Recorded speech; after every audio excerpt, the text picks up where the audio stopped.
Boa tarde. Queria primeiro agradecer o convite, dizer que eu estou muito feliz de estar aqui com vários jovens que estão estudando aí.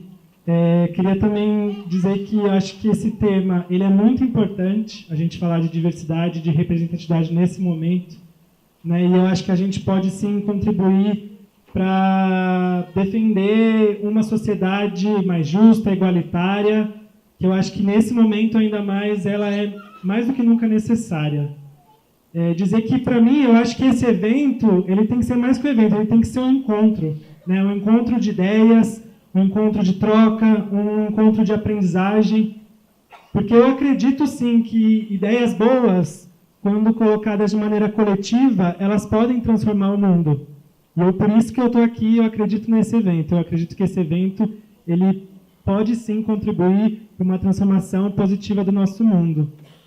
E queria dizer que nem sempre eu tive essas ideias, né? Ideias coletivas, ideias solidárias, porque, de fato, eu tive uma educação e uma vivência social em que eu acreditava que todo mundo era igual, com as mesmas oportunidades e, portanto, todo mundo poderia, por meio do seu esforço, individualmente, ter as mesmas conquistas. E aí eu me pergunto, né, será que de fato somos todos iguais hoje perante a sociedade? Né? Será que somos todos iguais? E desde quando eu era pequeno, né, eu percebi que não. Né? Para mim entender, eu me coloquei no outro. Né? E ao me colocar no outro, eu percebi o diferente. E ao perceber o diferente, eu percebi o injusto. Eu percebi o desigual. E aí começou a minha indagação, porque isso ficava em conflito na minha cabeça, né? Por que desigual? Por que diferente? E eu acho que, de fato, tudo isso só fez sentido para mim, né, do quanto essa desigualdade, essa injustiça, ela era extremamente violenta, né, em muitos momentos, quando eu me deparei, né, numa situação extrema da minha vida, que foi ser obrigado a, durante 2 anos, conviver com um pseudo-psiquiatra religioso que prometia a cura gay. Durante 2 anos eu tive que acreditar que eu era um doente na nossa sociedade. Durante 2 anos eu tive que me negar. Eu tive que acreditar que aquilo que eu era não deveria existir. Ou seja, que eu não deveria existir. Mas eu acho que, ao mesmo tempo, justamente por desde pequeno ter tentado me enxergar no outro, eu encontrei forças dentro de mim para seguir em frente. Né? Estudei, me formei, entrei na faculdade, cursei jornalismo. E eu acho que a faculdade, sem dúvida nenhuma, foi o momento talvez mais importante nesse momento. Porque, de fato, quando a gente inicia, né, para grande parte dos jovens, uma certa independência, né, um começo de uma certa independência financeira, social, e que a gente tem uma possibilidade de se dizer, e aí, o que você vai ser da sua vida? Né? E eu acho que essa pergunta perpassa a gente no primeiro ano da faculdade, no segundo ano, né? E aí foi aí que eu enxerguei, o que eu quero ser? Eu quero ser aquilo que eu sou. E o que eu sou? Eu sou gay. E se eu sou gay, eu tenho o direito de ser isso. Né? E aí é o momento que a gente estuda, se aprofunda e começa a ver que, de fato, existem várias opiniões sobre a história da sociedade, sobre como ela se constituiu. Existem vários pontos de vista. Né? E eu acho que a gente começa a enxergar a diversidade a partir de uma outra ótica. Né? Não somente daquela ótica que a gente foi educado, mas uma ótica de respeito com o diferente. Que eu acho que é o fundamental da gente, a partir desse momento nosso que a gente está vivendo, enxergar e defender, né? E ter isso como propósito de vida. Né? De fato, a gente vive momentos muito difíceis, né, para a população LGBT, com o aumento da violência. Infelizmente, o ambiente universitário ele é um ambiente ainda muito preconceituoso. Né, a gente vê, infelizmente, a recepção dos estudantes, né, os calouros e tudo mais, situações de violência muito tristes, né, em algumas faculdades um nível maior, em outras faculdades um nível menor. Mas eu acho que, por outro lado, felizmente, a gente tem visto uma organização coletiva, né, seja na sua sala de aula, seja num coletivo, seja num instituto, daqueles que dizem, chega, gente, chega de violência, vamos se respeitar. Você pode ser diferente de mim, agora não venha querer obrigar a eu ser aquilo que você acha que é o certo. Vamos poder conviver em diferença na sociedade? Vamos poder conviver em harmonia desse tipo? É isso que a gente acredita. Você está me dizendo que eu, por amar alguém que você não concorda, isso é um problema? Amor agora é um problema? Amor quando foi um problema? Né? E eu acho que a gente tem esse compromisso. E esse compromisso ele é muito importante. Existe uma liderança do movimento negro, que eu gosto muito, que é a Angela Davis, né? E que ela, em uma entrevista, disse o seguinte: não basta somente não ser racista, é preciso ser antirracista. E eu acho que é isso que a gente tem que debater. Não basta somente se dizer, eu não sou homofóbico. Você tem que ser anti-homofobia.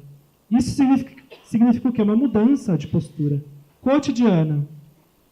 Não tolerar desde os casos mais extremos de violência, como os assassinatos cruéis, que acontecem todos os dias, infelizmente, que tem aumentado, mas entender que se esses casos extremos de violência acontecem, é porque existe uma cultura da violência em meio a isso.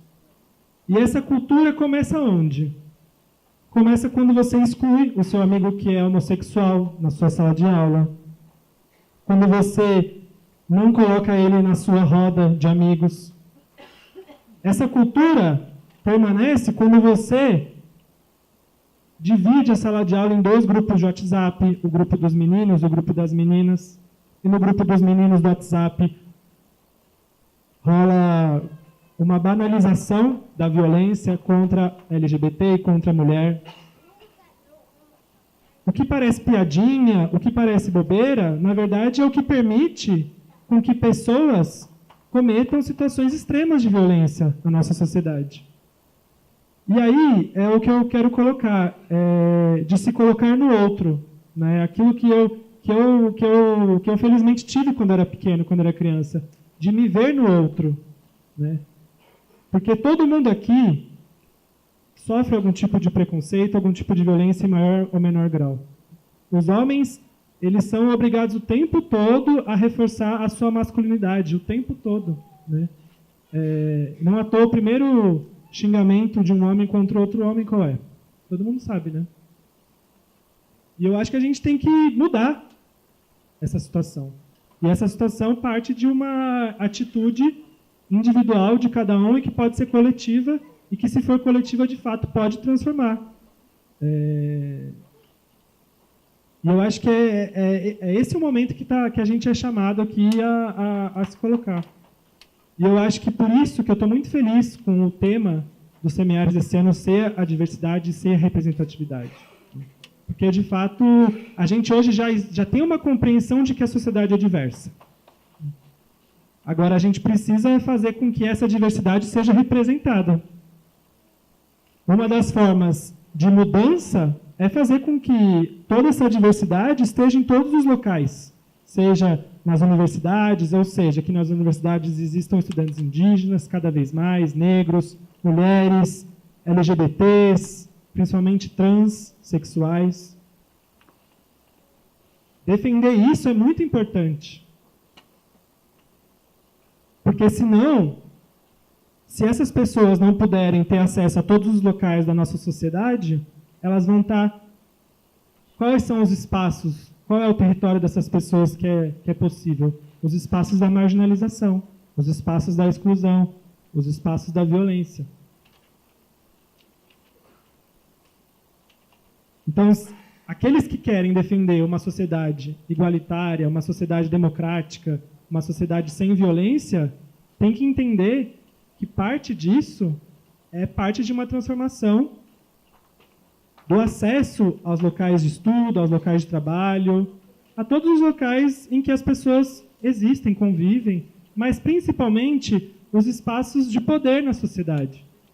Enquanto nós não tivermos professores universitários, médicos, advogados, juízes, LGBTs, mulheres, negros, todo tipo de diversidade que possa existir, indígenas, a gente de fato vai continuar achando que LGBT, que travesti, por exemplo, no nosso país, só tem um caminho, que é a prostituição, só tem um caminho, que é o mundo das drogas. A gente vai continuar achando que negro nasceu para ser pobre e branco nasceu para ser rico.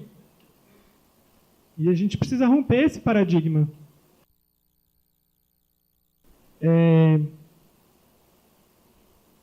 A gente tem construído aqui em São José dos Campos o movimento LGBT, né? E eu acho que ele tem sido muito importante. Por quê? Porque toda essa exclusão e toda essa marginalização afeta diretamente a saúde mental de quem é LGBT. Ou seja, se você é LGBT, você liga a televisão e você não existe, ou quando você existe, você é uma piada, ou quando você existe, você só está ali para falar que você é LGBT, né? Você se questiona, poxa, essa sociedade então não é para mim? E a gente tem feito esse trabalho, essa atuação no sentido de que as angústias e as dificuldades que cada pessoa LGBT passa são muito parecidas, né? Então, quando a gente se junta e a gente se entende no outro, que também é LGBT, essa dor, a gente se fortalece.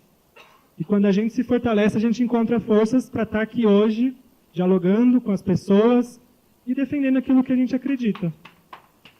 Esses dias eu fiz uma postagem no meu Facebook, né, que foi um desabafo, né? Eu queria compartilhar aqui com vocês. Espero lembrar, né? Não esqueci aqui em cima, que é o seguinte. Me negaram o direito à família. Me negaram o direito de construir a minha. Me negaram o direito à sexualidade. Me negaram o direito de construir uma própria. Me negaram o direito de me aceitar. Me negaram o direito de ser aceito. Me negam o direito de ser quem eu sou. Me negam todos os dias o direito de querer ser quem eu sou. Por isso que eu luto todos os dias e resisto. E assim eu encerro. Obrigado, gente.